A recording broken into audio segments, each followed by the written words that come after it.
Hitman is the new movie by Richard Linklater. Richard I would put in a pile alongside other filmmakers like Spike Lee, Steven Soderbergh, Gus Van Sant. These are all filmmakers who have very creative pieces of work while also having ones that stick out more like a director for hire.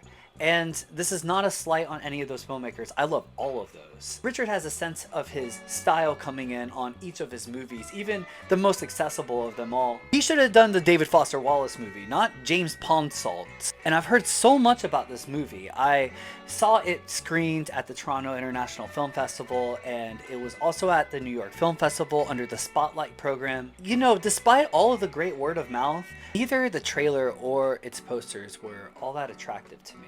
And as you could see, this is a new vehicle for Glen Powell, who is seemingly showing up on like everything now. And I don't know about you guys, but while I don't mind this actor, I have also been thinking, what exactly am I supposed to like about him? Like, he is on everything now.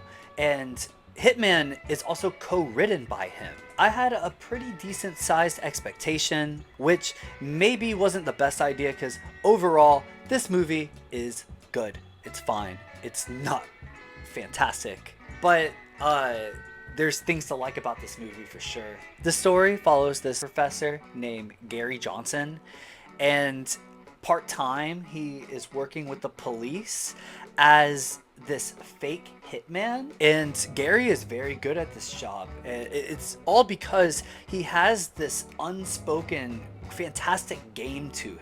It seems like Gary himself is hardly aware of this as well. He sounds so convincing and puts on all of these different costumes as acts to convince people to get themselves in trouble. But this all goes haywire when he meets this woman played by Adria Arjona, who, I mean, I side with Gary on this, is a total marvel, a truly beautiful sight. And of course, he is stuck in his tracks because she's low-key a bad girl who wants her husband killed, and he becomes smitten by her, playing one of his personas. The two of them form this romance, and things do get interesting here, especially the last 40% of this movie. It really does ramp up and get elevated. But before that, I would say this movie is your general rom-com. This movie is very digestible and it's simple to recommend to others. Unfortunately though, this movie,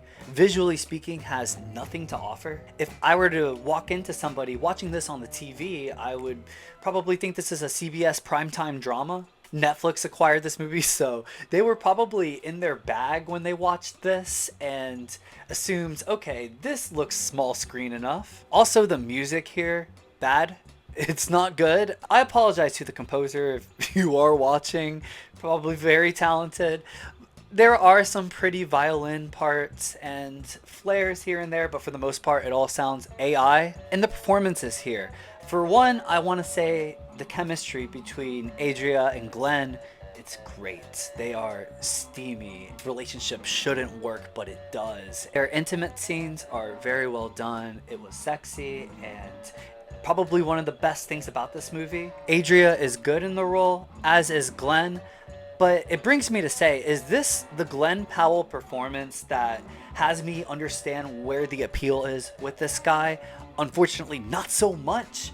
While he definitely is charming and gets the job done here, I just don't know if he's offbeat enough for this kind of character. And it probably sounds like I'm just yapping because obviously this script is co-written by him. This movie is clearly a labor of love of his. But the writing on the wall that this dude is going to turn into some kind of big shot by the end of this movie is so clear. I mean, this dude is jacked. And he has a very conventionally handsome look to him. I don't know, I think if this role was handed to somebody a little more like Steve Carell almost, this could be a more interesting movie. But as it stands, Glen is just fine. He almost gives like a young Tom Cruise here. I don't want to make it seem like I'm trashing on the guy. He's good, it's just not surprising where his character goes and how he performs as him.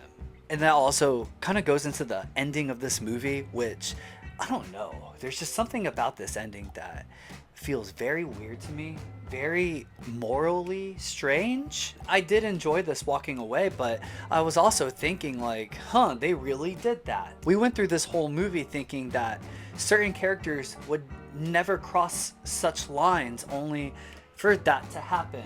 That's as far as I'll get in terms of spoilers. Check this movie out. I would give it a 7.1. It is currently playing in select theaters and will be on Netflix June 7th. Thank you so much for watching.